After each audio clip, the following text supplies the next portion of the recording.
Alors, bienvenue dans cette deuxième partie de notre émission entreprenante e-commerce dédiée cette fois-ci, ce mois-ci, au e-commerce en B2B.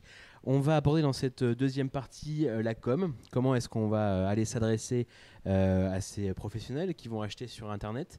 La première question répond à ce qu'on a déjà vu dans cette émission. On a vu quels étaient les outils à notre disposition en tant qu'e-commerçant pour l'acquisition des clients, mais souvent des clients B2C. Benoît Gaillat, blogueur sur info-e-commerce.fr, se pose, lui, la question de l'acquisition des clients en B2B et il vous pose directement la question. Regardez.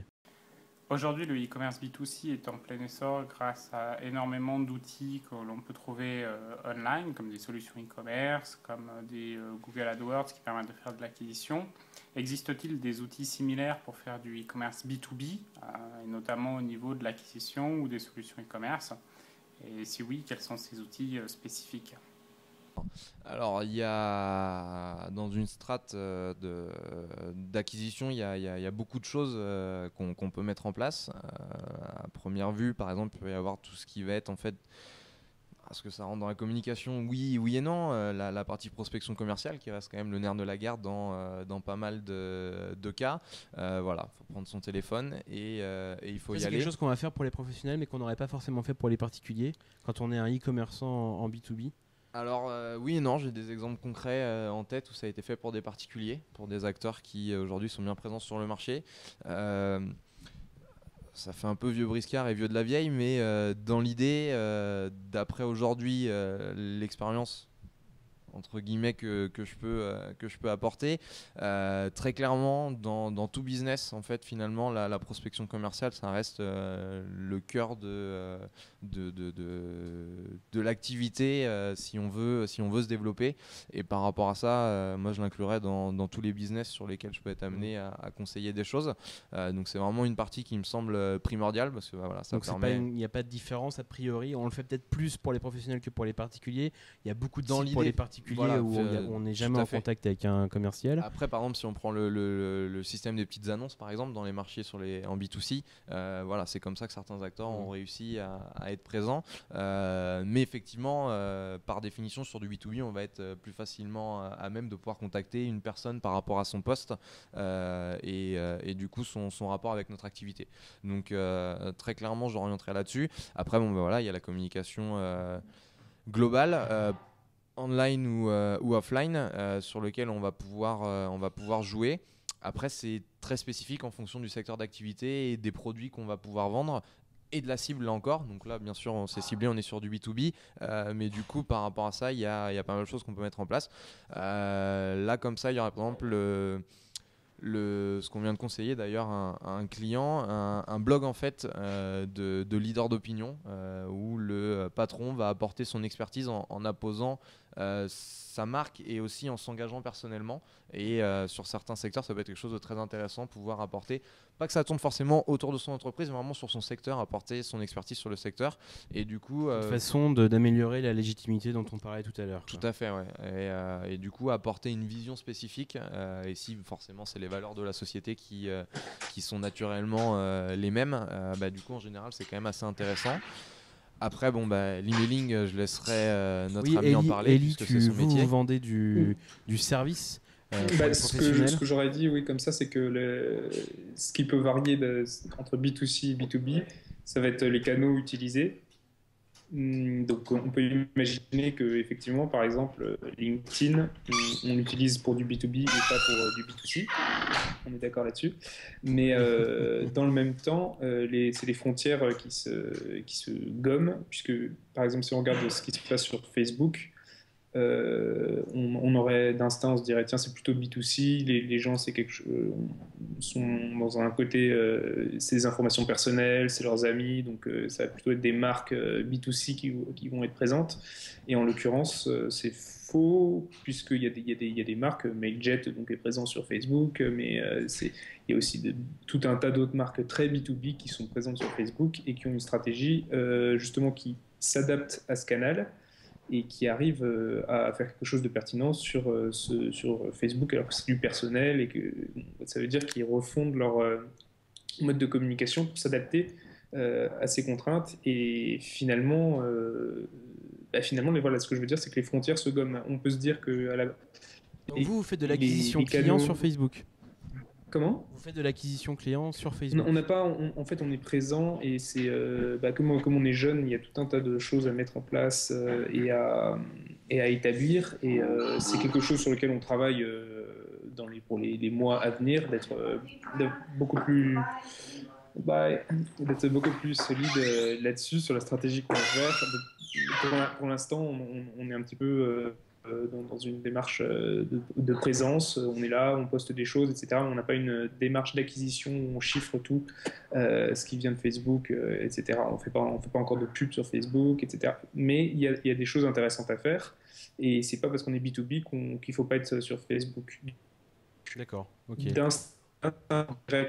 On dirait que c'est pas entre B2C et B2B, mais au fond, ça devient les mêmes canaux, c'est juste qu'il faut observer les règles de chaque canal et que on peut y marketer ensuite n'importe quoi, peu importe si c'est B2B, B2B ou B2C.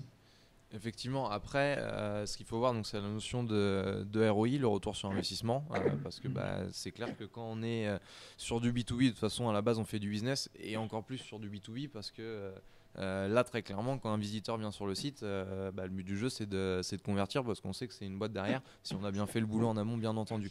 Donc du coup, effectivement, c'est un canal qui est intéressant. Maintenant, très clairement, encore une fois, ça dépend de la spécificité du marché et du produit sur des choses très très spécifiques, par exemple du pharmaceutique ou alors des milieux industriels assez spé.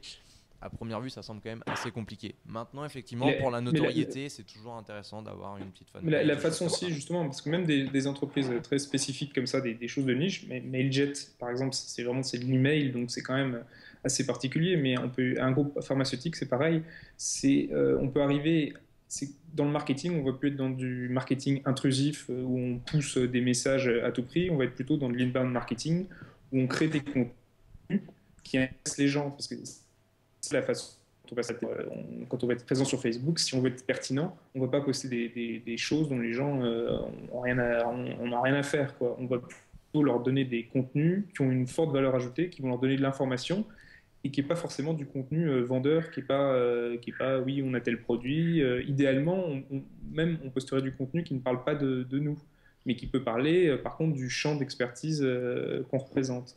Ouais, tout à fait, donner des conseils à ce propos, etc. Enfin, nous, l'exemple, par exemple, on a un livre blanc qui est, c'est dans le contexte donc qui cible les e-commerçants, c'est l'emailing pour les e-commerçants. Dedans, on n'explique pas, voilà, Mailjet, c'est génial pour vous, etc. On n'est pas en train de vendre le produit, on explique plutôt de A à Z comment s'y prendre, en essayant d'être pédagogique et en essayant vraiment d'avoir un contenu si la personne le lit, il va y avoir une forte valeur ajoutée pour la personne. Et ensuite, ça pourra peut-être l'amener plus tard à utiliser Mailjet parce que c'est clé pour comprendre l'emailing. Mais le but n'est pas de vendre directement avec le contenu. Le but est d'intéresser la personne et de créer une relation, quoi.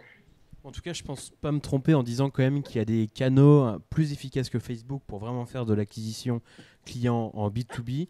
Est-ce qu'on peut citer les grands canaux pour vous je sais pas, la newsletter, l'affiliation, c'est des canaux qui sont intéressants quand on vend en B2B? Ou il y en a d'autres, il y a peut-être une liste.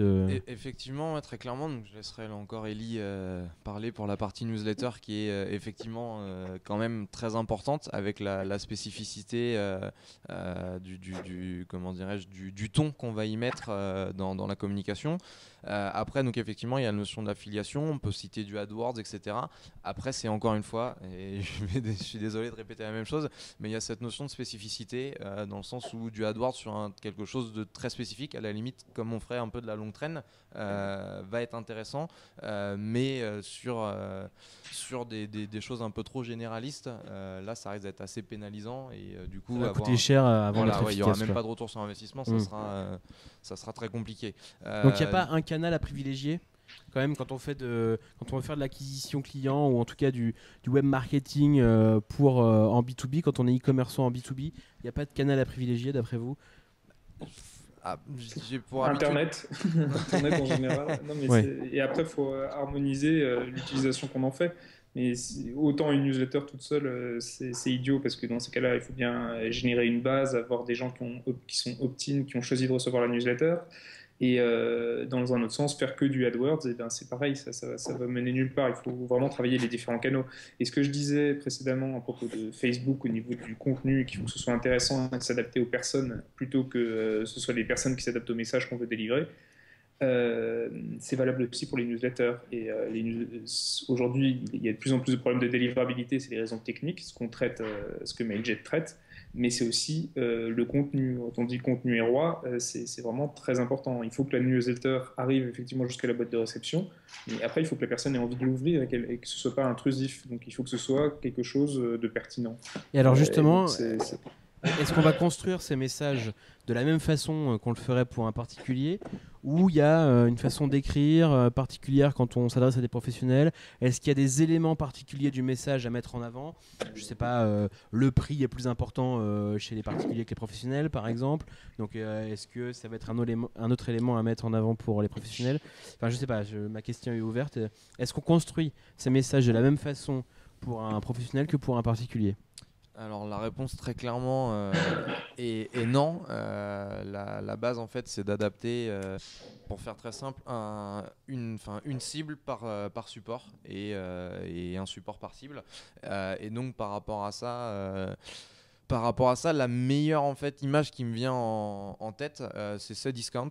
C'est pas nous qui avons fait le site. Bien aimé, mais c'est pas le cas, où en fait très clairement vous ouvrez deux onglets, l'onglet grand public avec le cdiscount.com et le deuxième avec Cdiscount Pro. Et c'est deux sites qui sont totalement différents, c'est deux communications totalement différentes, c'est vraiment deux univers totalement différents à se demander, même si c'est le même acteur derrière, parce que voilà, les codes sont pas du tout les mêmes. Sur du B2C, ils ont joué à fond la carte du flashy, qui veut du coup dire promo, qui veut dire bonne occasion, bonne affaire, etc. Avec un aspect un peu ludique, etc. Là en ce moment c'est le thème pirate, alors que sur le pro c'est hyper corporate, hyper épuré. On est vraiment sur la mise en avant du produit et de la fonction de ce produit en fait, la valeur ajoutée même du produit. Et encore une fois, comme on disait tout à l'heure, sur cette notion de service qui est encore une fois primordiale sur du B2B. Donc voilà, très clairement, et je pense que ça s'est compris, la réponse, en tout cas nous par rapport à notre XP, est non. D'accord, la façon dont on écrit les messages est pas la même. Alors, on plaisantait il y a quelques secondes sur le fait qu'il fallait utiliser Internet pour communiquer quand on faisait de l'e-commerce en B2B. Mais en même temps, est-ce que sortir de la communication online et partir en offline, ça peut être intéressant quand on vend à des professionnels, d'après vous? Alors, pour moi, effectivement, une bonne strat, c'est une strat à 360 qui multiplie du coup les supports, les canaux par rapport à la spécificité là encore du métier. Ça ne s'applique pas à tout le monde, mais très clairement, si on veut toucher un maximum de personnes, et plus particulièrement en B2B finalement, parce qu'on le voit, les TPE sont plus du coup vont acheter sur le web et sont plus branchés entre guillemets que les grands comptes.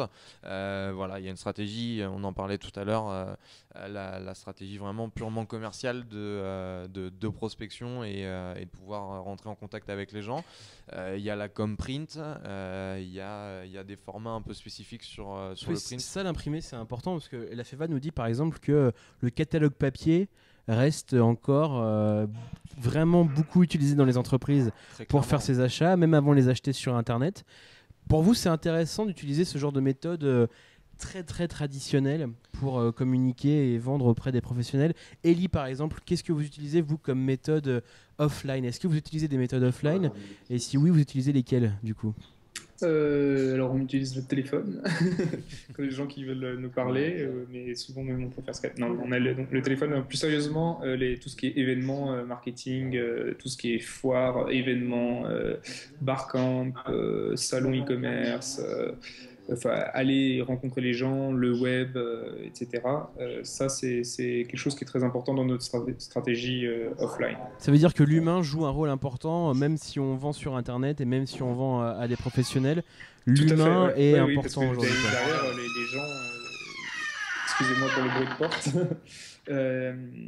derrière les gens, voilà, les gens existent dans le monde réel, donc rien ne change le contact humain. Nous, on travaille beaucoup par partenariat en plus. Et il faut rencontrer les gens, pouvoir discuter avec eux. Et ça, c'est des événements marketing, c'est très important. Mais quelqu'un qui vendrait des poêles ou des casseroles, ça serait la même chose. Il faudrait qu'il aille sur des salons qui font ça, quoi. Et alors d'après vous, il y a un canal offline à ne pas négliger. Les salons, typiquement, on sent dans ce que vous dites que c'est vraiment important, quoi. Ouais, tout ce qui est événement. Event humain, surtout dans le contexte actuel où finalement on revient au basique. La notion de relation humaine est très clairement primordiale. Donc c'est vraiment à ne pas négliger. Et par exemple, et là encore, quelque part, je pense que la notion de catalogue, c'est là aussi une question d'historique où les premiers acteurs qui ont été présents sur ce marché du e-commerce B2B sont ceux qui étaient avant sur de la VPC ou de la VAD. Et par rapport à ça, on dupliqué le modèle et on continuait avec les outils existants. Mais très clairement, ça reste un petit peu la Bible.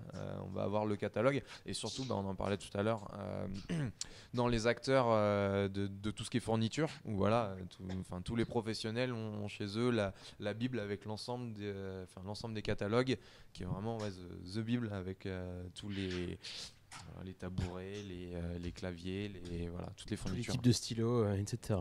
Exactement. Pour terminer cette partie sur la communication, je vais poser une question un peu ouverte pour résumer un peu ce chapitre. Est-ce que vous avez un conseil à donner sur le sujet de la communication, de l'acquisition client pour les professionnels d'après vous, voilà, vraiment l'idée à retenir de ce chapitre, comment est-ce qu'on communique un peu ce que j'ai dit, soyez pertinent.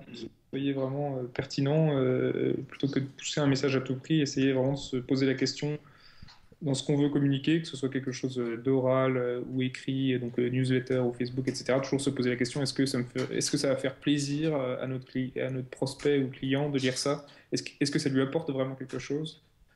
Et c'est ça qui fera la qualité et l'efficacité de la communication, je pense. Donc être pertinent, Florian. Et avoir une valeur ajoutée. Pertinent, et donc être pertinent, ça veut dire avoir de la valeur ajoutée dans le contenu qu'on distribue.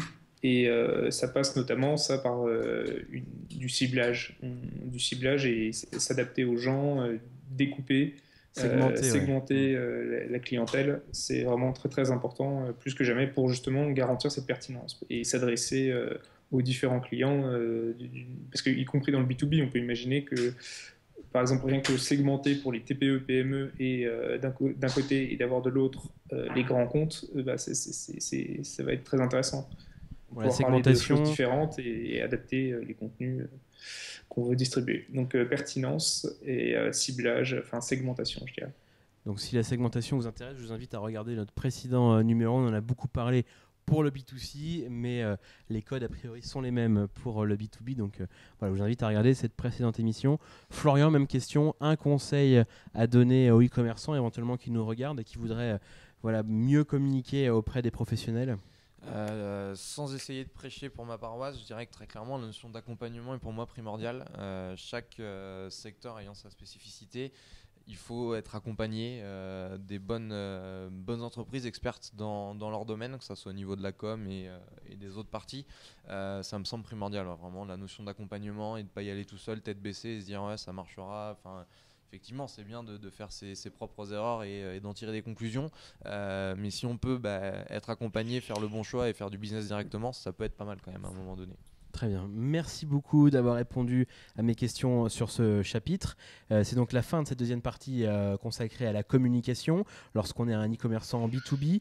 Je vous invite à regarder la troisième et dernière partie de cette émission qui, elle, sera consacrée aux ventes et à tous les leviers qu'on peut mettre en place pour mieux vendre auprès des professionnels sur Internet.